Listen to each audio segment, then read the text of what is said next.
Hello everybody and welcome back to my channel. Today we are going to make an omelette in a mug. So in a microwavable mug we're going to add our eggs,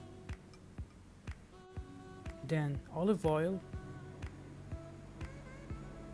milk,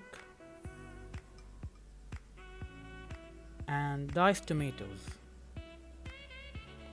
finely chopped onions.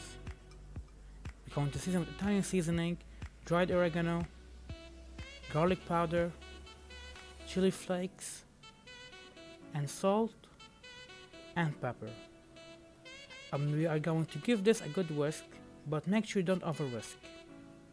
After that we're going to add cheese and mix everything until well combined.